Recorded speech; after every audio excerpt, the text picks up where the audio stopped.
Welcome to the Crystal Self-Healer Podcast. I'm Carissa Weaver. On this podcast, we blend the magic of crystals with the science of psychology to help you break free from chaos, ditch the overwhelm, and master your emotions so you can have more energy, get more done, and feel better every day.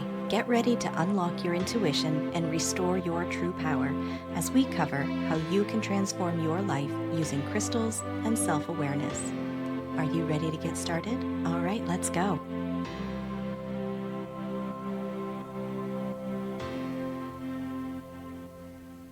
When you're new to energy healing, one of the biggest questions you probably have is, what can you expect? You have goals or ideas of what you want to address when you start, but when it really comes to actually doing the healing, you don't know what it will feel like or whether it's actually happening. And honestly, when you don't understand how you might react or respond to energy healing, it can be off-putting or spooky. If you've ever felt something strange during a session or have avoided booking the healing sessions because you just don't know if you should start or stop, that feeling makes complete sense, and this episode is going to explain exactly why you feel that way. We're going to explore how energy healing works and what you can do to relax into the healing and allow for the maximum benefits it will bring to your life. In a recent crystal and tarot forecast, I mentioned how, as the practitioner or guide during healings and rituals, I don't get to experience the full effect because I need to stay conscious. This triggered a comment from a member inside the Charmed community to comment that they had never thought about the healing experience in that way. That they had participated in a healing or ritual and gotten spooked because they didn't know or understand what was happening. And when you come to think of it, is there a what to expect when you're healing book out there for all of us who are on this path? I don't think so. So this is a great time to cover that so you can feel comfortable engaging in the healing that you've been wanting to do, but maybe putting off because an indescribable past experience or the plain unknown. One of the hurdles to energy healing is that there is no direct route from problem to healing. Let me explain. You may be experiencing the heartache of a relationship that has ended, whether by a breakup or a death. The hurt you're experiencing is triggered by that figure, that person, no longer being in your life. But the healing you need may or may not involve the actual figure at all. The grief and pain that accompanies the loss of someone important in your life has many different levels.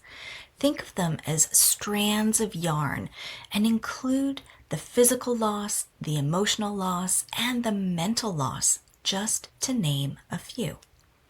When all these get intertwined, and then you add in the societal rules and norms that govern how you perceive you're supposed to react and act, which thread do you work on to create the healing you need in that moment?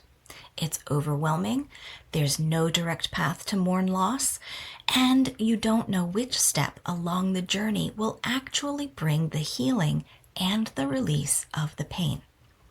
So what do humans do here? We try to control it. We try to establish a predictable path or expectation around outcome so that we can find comfort. Now, when you apply this same human need for control to the process in any energy healing modality, is it any wonder that if something you experience doesn't jive with the path you thought you were on, spooks you? Or because the path is too murky or unclear, you just avoid it altogether? One of the best things about energy healing is that it can reach the level of healing you need, find just that strand of yarn without you understanding or knowing what the strand of yarn is. When you engage in a practice like energy healing that requires you to give over control, naturally, if you have fear or unclear expectations, your brain will want to take over and steer the ship. You just need to allow yourself to let it happen. And that's where the trouble begins. The human ego is always wanting to control the narrative and experience. So when you experience a deeply resonant healing and lose your sense of consciousness around what is going on or happening, your ego will snap to attention and try to take control. This is a safety mechanism meant to keep you alive. What your ego doesn't recognize is that you are safe. There's no immediate threat, except for the patterns that hold you back, make it dissolved or resolved. And when you look at it through that lens, is it a bad thing? What you're being asked to do here is trust the process. And we touched on this in episode 5. You can go back and listen. But what I want to offer today is supplemental to that episode, in that the way you respond to a healing or ritual will vary depending on you, your physical body, and what you are processing during that moment. In any session, you can experience a range of physical sensations, from warmth, tingling, to a sense of relaxation. You can also experience a range of emotional sensations like clarity, calm, or release. And while those scratch the surface, they're the ones most people are somewhat comfortable with because they are similar to reactions experienced during traditional Western medicine treatments. You have a headache, you take the analgesic, your head stops hurting. When you're faced with not being conscious of what's going on, that will be perceived as a real threat, unless you know that you've taken the precautions to ensure your physical, emotional, and mental safety. That's a mouthful, but isn't as daunting as it sounds. I'm going to offer hematite as the crystal to work with here for a variety of reasons. When your healing requires you to relax and release control, the sense of being untethered can shock you out of proceeding.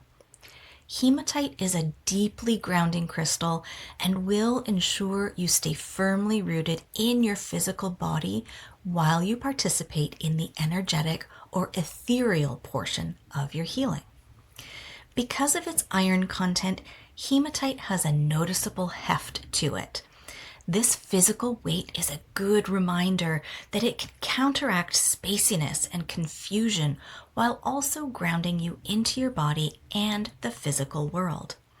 This pull to groundedness doesn't detract from or take away the ability for you to benefit from the energetic realms for healing. Hematite assists in drawing down etheric energies into physical form, so you can draw it into your body, your reality, and manifest the healing into your physical experience. Hematite also encompasses polarity, the yin and the yang, the masculine and the feminine of energy. Through this, you too get to experience the benefits of your wholeness, that your physical experience is not separate from your energetic experience. Place the hematite between your feet or hold one in each of your hands, then couple the metaphysical properties with some intentional setting of boundaries, and you'll have set the stage to truly trust that when you unravel and dissolve what you've been holding on to so tightly, you know that you'll come back together better. If you want the version of your life where you allow the healing that makes sleeping through the night and feeling like yourself again possible, the Crystal Self Healer Members Portal is where that work happens. It's designed to give you all the support you need as you heal and balance your energy, interrupt the thoughts, stories, and beliefs that keep you second-guessing yourself, while you also deepen and master your skills using crystals and tarot. Inside the portal, you'll find healing sessions to help you process emotions, rituals to anchor and direct energy, and ongoing support when you feel stuck.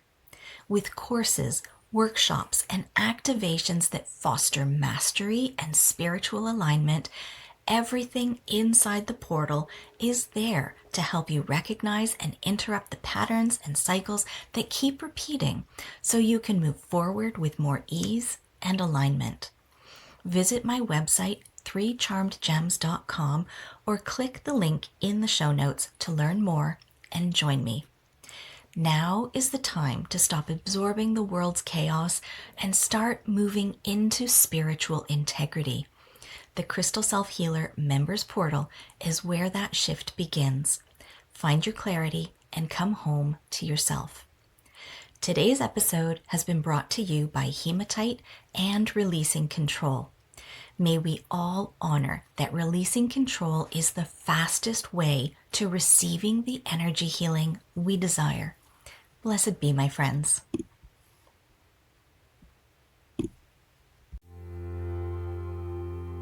All right, my friends, that wraps up this week's episode. Thank you for joining me here today on the Crystal Self Healer podcast. If you haven't already, hit subscribe, leave a review, and take the What Crystal is Best for You quiz linked in the show notes. Join me again next week as we continue to demystify crystals, how your brain works, and how you can use them so you can have more energy, get more done, and feel better every day.